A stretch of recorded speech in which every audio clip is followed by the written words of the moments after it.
Alors là, bien sûr, tout le monde se dit, tout le monde se dit qu'on va utiliser le Pathfinder, mais pas du tout.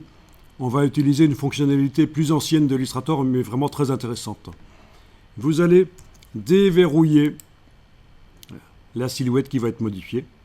Vous allez sélectionner à la fois l'objet qui est au-dessus, le petit tracé qu'on vient de faire, et la silhouette, donc avec Shift-Click.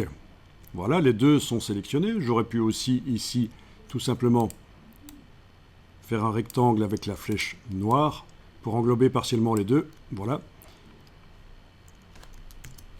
Et alors, on va chercher Objet, Tracé, Objet tracé, diviser les objets inférieurs. Donc,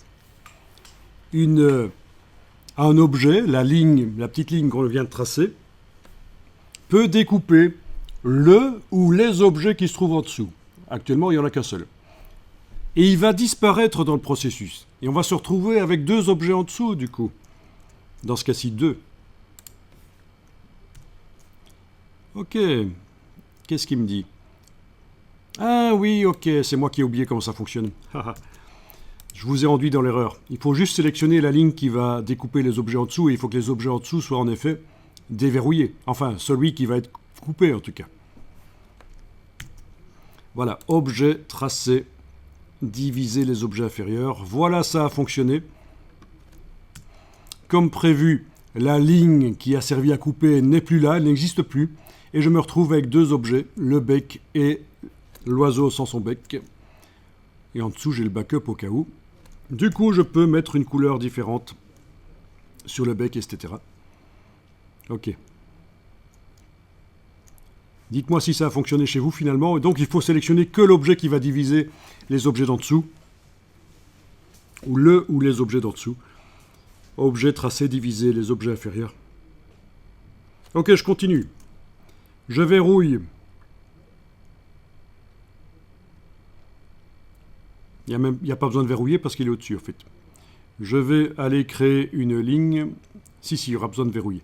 Je vais aller créer une ligne, vous allez voir. Dans un premier temps, je vais les verrouiller pour éviter de travailler sur eux par erreur. Je prends donc la plume.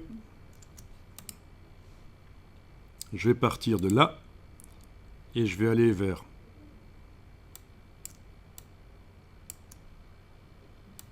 là. Donc ça traverse. Et je vais m'en servir pour couper en deux le bec. Il faut donc que la ligne soit au-dessus de ce qui va être coupé. Ben, elle est au-dessus du bec. Et il faut que le bec soit déverrouillé. Par contre, l'objet là ne doit pas être déverrouillé, sinon la ligne va aussi le couper. Donc je sélectionne bien la ligne.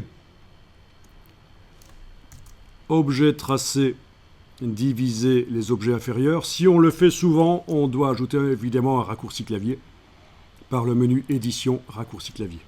Voilà, du coup, je me retrouve avec deux parties de bec. La ligne qui a servi à couper a disparu. Donc vous voyez, c'est une méthode de travail ça. Ça peut être une méthode de travail. Et l'avantage, c'est que CTRL Y sur le PC, commande Y sur le Mac, on se retrouve avec des objets qui sont parfaitement collés l'un à l'autre. Parfaitement. Avec la flèche noire, c'est pas un groupe, je peux y aller avec la flèche noire. J'ai un objet ici, un autre ici, un autre là, qui est verrouillé. Mais ils sont parfaitement collés l'un à l'autre. Si j'avais dessiné tout manuellement, il y aurait du flottement, il y aurait des imprécisions.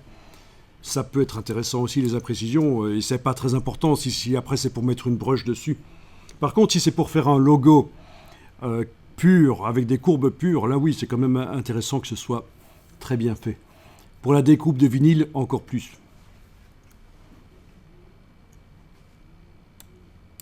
Vous pouvez enregistrer le document.